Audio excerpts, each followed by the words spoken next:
Hello friends, welcome to Sutapa's kitchen. দেখেই তো বোঝা যাচ্ছে আজ কিন্তু আমি দারুণ টেস্টি একটি রেসিপি নিয়ে চলে এসেছি। যে কোনো অকেশন পারপাস কিংবা বাড়িতে করলেও কিন্তু সবাই চেটে পুটে খাবে এই রেসিপি। আমি 2.5 কাপ দেরাদুন রাইস নিয়ে নিলাম। ভালো করে চালটাকে কিন্তু আমি ধুয়ে নিচ্ছি। আলুটাও দেখিয়ে দিচ্ছি, আলুগুলোও কিন্তু আমি রেডি করে নেব।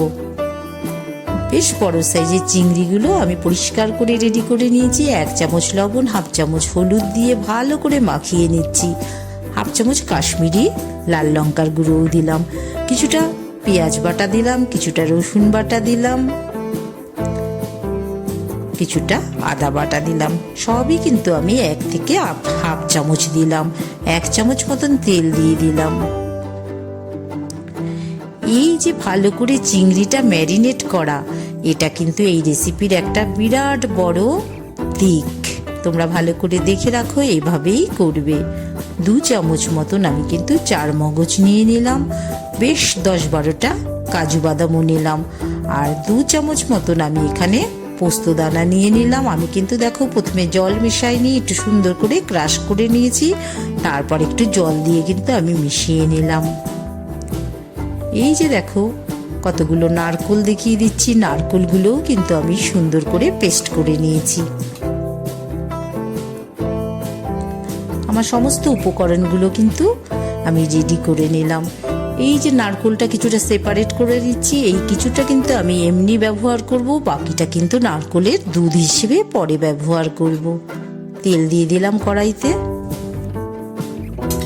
এবার আমি চিংড়িগুলো ভেজে তুলে নেব। সবাই জানো চিংড়ি খুব বেশি ভাজার দরকার পড়ে না, হালকা একটু ভাজলেই কিন্তু রেডি হয়ে যাবে। আর মশলাটা যেটা দেখিয়ে দিচ্ছি, এই মশলাটা কিন্তু আমি পরে রান্নায় ব্যবহার করে নেব। দেখো হালকা সামান্য একটু ফ্রাই করে কিন্তু আমি চিংড়িগুলো তুলে নিচ্ছি। আবারও কড়াইতে একটু তেল দিয়ে দিলাম। পেঁয়াজ কুচিগুলো একটু ফ্রাই করে নিচ্ছি।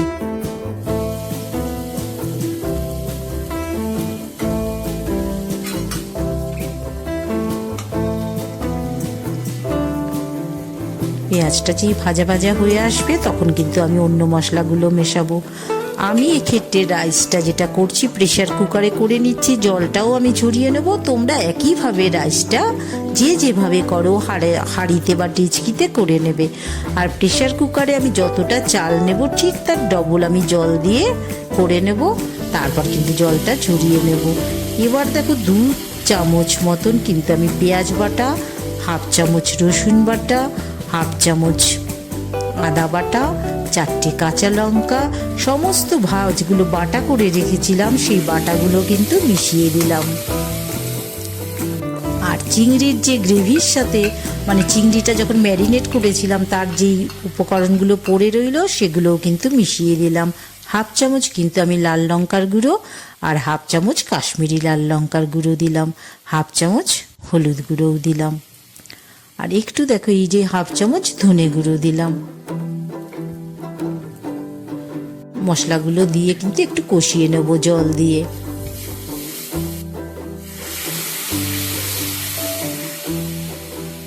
কড়াইতে একটু তেল দিয়ে দিলাম। এবার কিন্তু আমি আলুগুলো ফ্রাই করে নেব।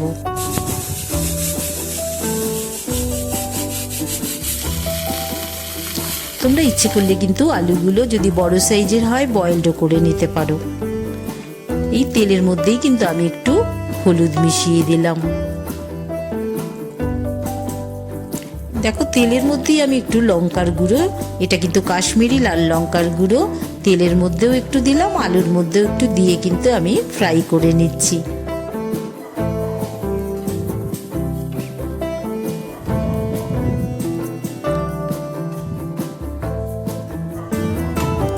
আবারও বলছি, আলু যদি তোমাদের দরকার পড়ে তোমরা কিন্তু আলুগুলো অবশ্যই বয়েলড করে নিতে পারো।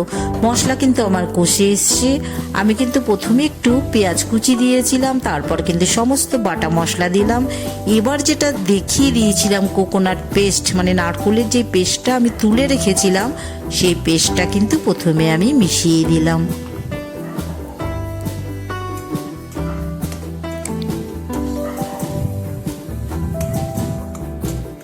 মশলাটার সাথে খুব ভালো করে কিন্তু কষিয়ে নিচ্ছি। এবার যেটা কাজু বাদামের পেস্ট করে রেখেছিলাম সেই কাজু বাদামের পেস্টটা দিয়ে দিলাম। এটা দেবার পরে কিন্তু খুব বেশিক্ষণ ড্রাই ভাজতে নেই, একটু জল মিশিয়ে দিলাম। তাই ভাতটা কিন্তু আমার হয়ে এসছে, তোমাদের দেখিয়ে দিচ্ছি। দেখো আমি কিন্তু যেই প্রেসারে একটু শব্দ মানে একটু সিটির মতন শব্দ চলে আসে তখনই কিন্তু প্রেসার কুকারটা বন্ধ করে দিই। এবার খুলে দিয়েছি, দেখো ভাতটা কিন্তু একদম সুসিদ্ধ হয়ে গেছে। এবার আমি ওই যে উপরে ভাল্বটা থাকে ওটার গার্ডারটা খুলে ফেলে ওভাবেই কিন্তু দেখো দেখিয়ে দিচ্ছি, এই যে ভাল্ব আর গার্ডার খুলে ফেলেছি, এভাবেই কিন্তু উল্টে দেবো, আমার ভাত রেডি হয়ে যাবে। এটা তোমরা যে যেভাবে করো সেভাবেই কিন্তু ভাতটা করে নেবে। মশলার সাথে আলুটা কষিয়ে নিচ্ছি, অল্প অল্প করে জল দিয়ে কিন্তু আমি আলুটাকেও বয়েলড করে নিচ্ছি।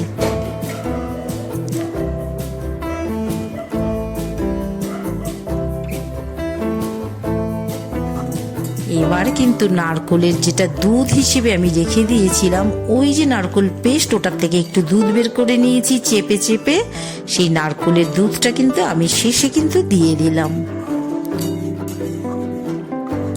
সব যখন রেডি হয়ে গেছে, আলুটাও যখন আমার একদম বয়েলড হয়ে গেছে, তখন কিন্তু চিংড়িটা দিয়ে আমি পুরো আমার গ্রেভিটা রেডি করে নিলাম।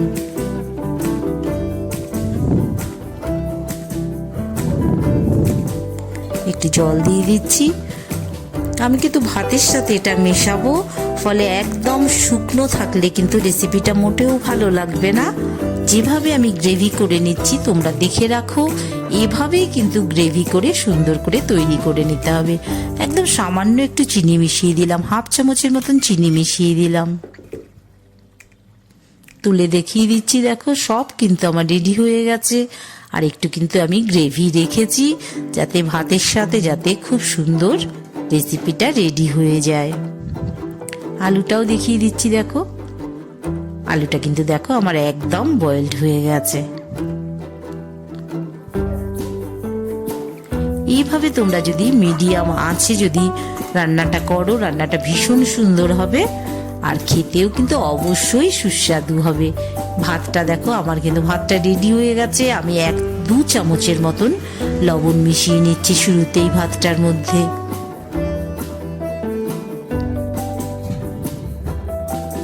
এবার কিন্তু একদম ঝুরঝুরে ভাত হয়েছে, সুসিদ্ধ হয়েছে। লবণ মিশিয়ে দিলাম পুরো ভাতের সাথে। এবার কিন্তু কড়াইতে একটু 1 চামচের মতন ঘি দিয়ে দিলাম। এতক্ষণে নিশ্চয়ই তোমরা বুঝতে পারছো রেসিপিটা আমি কি করতে চলেছি। আজ কিন্তু আমি চিংড়ি পোলাও তোমাদের করে দেখাচ্ছি। তোমরা যে কোনো অকেশনে ঘরে করে দেখতে পারো, একদম দুর্দান্ত রেসিপি, সবার ভালো লাগবে। নুন তো ভাতের সাথে মেশানোই আছে, ঘি মেশানো আছে। এবার একটু একটু করে এই ভাতের সাথে আমি একটু কিন্তু আলু, চিংড়ি আর একটু গ্রেভি দিয়ে ভাতটা একটু কিন্তু মাখিয়ে নিচ্ছি। এটা তোমাদের চয়েস মতন তোমরা করবে। আমি পুরো ভাতটার সাথেই একটুখানি মিশিয়ে দেব বলে এভাবে গ্রেভি দিয়ে কিছুটা ভাতকে মাখিয়ে কিন্তু আমি রেডি করে নিচ্ছি।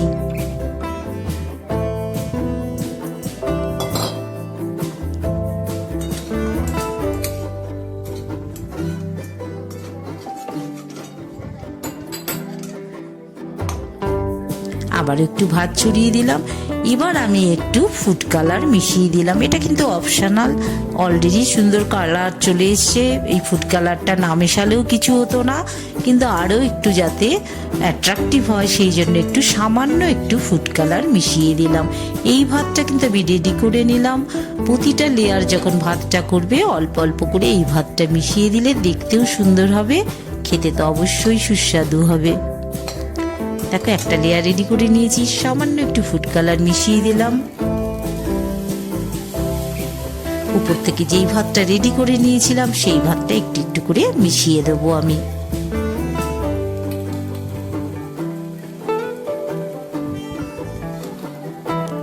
এটা কিন্তু শুধু চিংড়ির গ্রেভিটা দিয়ে করলেও ঠিক একই রকমই হবে।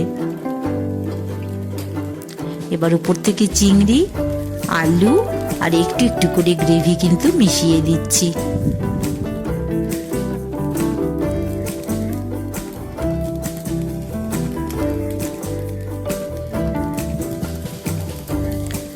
দেখো গ্রেভিটা কত কাজে লাগবে। দেখো আবারও ভাত ছড়িয়ে দিলাম, আবারও একটু এই ভাতও মিশিয়ে দিচ্ছি, আবার একটু চিংড়ি আলু এগুলোও একটু পরপর করে এভাবে করে অ্যারেঞ্জ করে নেব আমি।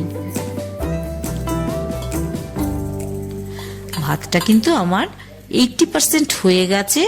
এবার আমি কিন্তু পুরো রেসিপিটা যখন রেডি হয়ে যাবে একটু হালকা ফ্লেমে কিন্তু বসিয়ে রেখেছি। এই দেখো একটু ঢেকে বসিয়ে রেখেছি, হয়ে গেছে আমার কিন্তু পুরো চিংড়ি পোলাও। ভীষণ সুন্দর দেখতে হয়েছে। এখন কিন্তু আমি সার্ভিং করার জন্য একটি থালার মধ্যে ঢেলে দেখিয়ে দিচ্ছি কি সুন্দর দেখো ঝরঝরে হয়েছে। সুতাপাস কিচেন ভালো লাগলে একটু লাইক করে দিও, শেয়ার করে দিও, সাবস্ক্রাইব করে দিও। আবার সুন্দর সুন্দর রেসিপি নিয়ে আসবো, দেখা হবে তোমাদের সাথে।